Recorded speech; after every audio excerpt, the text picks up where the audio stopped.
Let's go, family. Happy Thursday. It's your boy, Crazy Faith of God.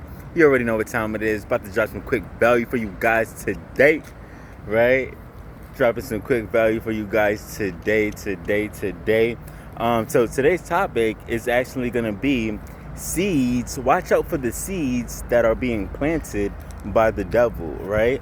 We got to watch out for the seeds that are planted by the devil, right? We got to be super mindful of the seeds, right? We got good seeds that come from God, and then we got seeds that ultimately, unfortunately, comes from the devil, right? That's why it goes so hard where you can't have two masters, right? Either you're listening to God or you're listening to the devil, right? So we can't have two masters, and we also got to be aware of the seeds that are being planted. Are you accepting the seeds of God, or are you accepting the seeds planted by the devil, right? So we have to be able to distinguish what seeds are which, right? God's seeds are going to make you feel powerful, alive, right? It's going to make you feel powerful, alive. It's going to give you life, right? It's going to make you feel good, right? But on the other hand, when the enemy plants the seeds, right? When the enemy plants the seeds, it's going to be filled with a low vibration, right? It's going to be filled with a low vibration, and it's not going to feel good, right? It's going to be, it's like, it's more or less weakening you. It's like a weak vibration. It's like a low, weak vibration, right? And those seeds could be lust. Those seeds could be images of things that cannot profit the kingdom, right? Those seeds could be seeds that cannot profit the kingdom. It could be a lustful image. It could be anything that's not of God. When the seeds are being planted and it's not of God, then that's how you could distinguish it's the enemies, right?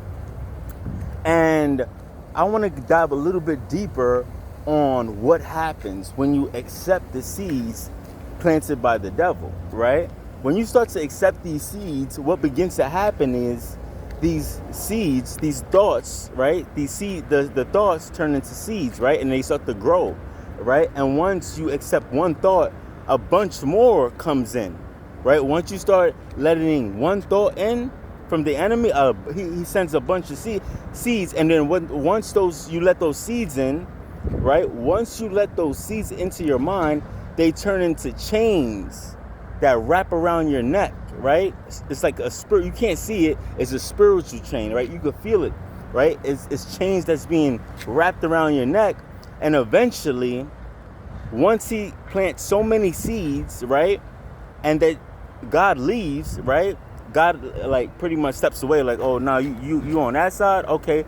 God steps away, and so now once God steps away, now the enemy, you give access to the enemy to have his way with you, right? And then he starts to plant these seeds turn into chains, right? And eventually the chain will get so strong, so heavy, that the devil could pull you down to hell, right? And once he pulls you down to hell, right, now you're separated from God, right? And this is what he does. He tries to get us to be separated from God. That's why you have to be very mindful of the seeds, the thoughts that you let into your mind. You got to be super aware of the seeds, the thoughts that you let into your mind, because those thoughts turn into seeds. And once those seeds take root and grow, it's going to be hard for you to get out of that situation, right? And I was once that person that had to learn the hard way, like had to understand, oh, what seeds are what, and to be able to learn from that experience, right?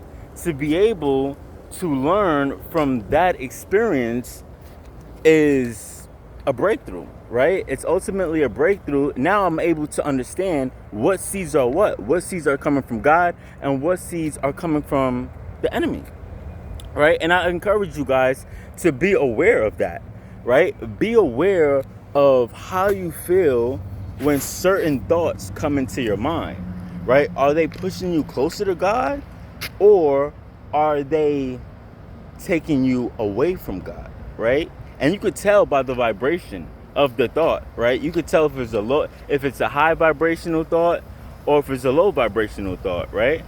God doesn't operate on low vibration. I feel like God is like a high vibration, positive,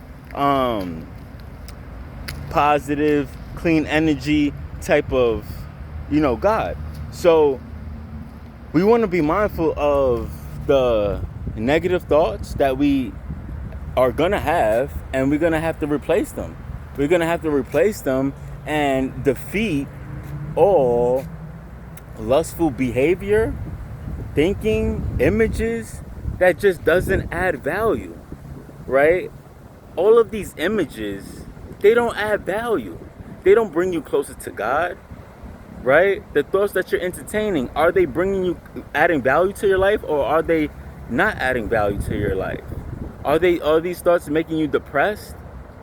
Because if they are, then that means you need to replace them. You need to change them, right? Because we're ultimately going places, right? Within our minds, we're able to attract and actually move ahead in life depending on the thoughts that we have. If we have low vibrational thoughts, we're not going to attract the life that we want, right? If we have low vibrational thoughts, we're not going to be able to attract the things we want in life, right? And that's what the enemy tries to do. He tries to send these thoughts so that way we're off course and we don't get to the destination, right? We got to be super mindful of how the enemy works in our minds, and we got to stay aligned with God, right? Because God is watching us and he wants us to be aligned. He wants us to grow. He wants us to transform. He wants us to become the best version of ourselves and actually stay with the new version instead of the old version, and not just for a short period of time. He wants us to do this forever, right? He wants us to stay locked in with the new version forever, because the new version, God can bless. The old version is dead. He can't bless that, right? The flesh is dead, right? God can't bless the flesh, right? He could bless your spirit, though. That's why we got to stay in spirit, right?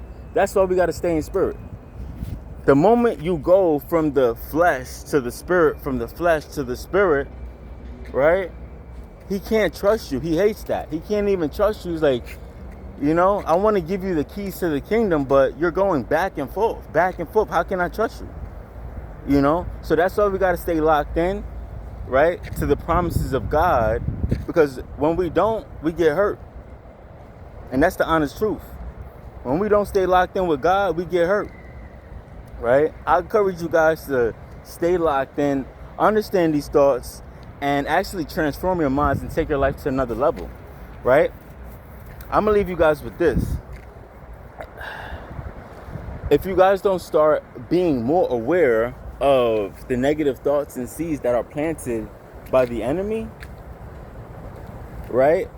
If you're not aware of that, it's going to be very hard for you to transform and become the best version that God has created you to be, right? You got to get through these thoughts, right? The things that are not holding value to the kingdom of God, that cannot profit anything, right? Those images that cannot profit anything, right? We got to keep the image of Jesus in our minds. We got to keep Jesus. We got to keep God on the throne, the Kings of Kings, the Lord of Lords, the master creator of this whole world, right? Why are we keeping other things on the throne that didn't create this world, and that's not going to actually get you to your promised land, right? We got to be able to switch that. We got to be able to switch that up, right? Because if we don't switch that up, what happens is we live the life that the enemy wants us to live, right? And that's the depressing, miserable, misery loves company, right? The father of all lies, the devil, right? He wants us to live a miserable, weak life. And that's not who God created you to be. So we got to be mindful of how we're going to switch our thoughts and get on the right path with God consistently, right? And it does take time. It does take effort, consistent effort and growth into the transformation of who God called you to be, right? And just want to leave you guys with that. And I want to take a few minutes to pray with you guys. I ask that God could enlighten you, show you, be more aware of the negative thoughts that comes to mind that's not of God. I ask that you can get the wisdom to be able to discern, the spirit of discernment, to be able to discern what thought is what thought is coming from God, what thought is coming from the devil. I ask that God can bless you with that spirit of discernment and to be more aware and strong to be able to push through any obstacle, so that way your mind can be transformed into who God needs you to be, and you can get the awareness off of that and just stay with that, be able to stay with that for a long period of time and to maintain that and to ultimately evolve, transform, and blossom into the heavenly, godly person that God needs you to be, right? I pray that it's already in effect and that he would honestly just do that for you, and it's already done. With his power, with his strength, it's already done, right? So with that being said, it's your boy, Crazy Faith of God, on the way out. I'm gone. Hope everybody have a blessed and amazing Thursday. Let's get it. Let's go.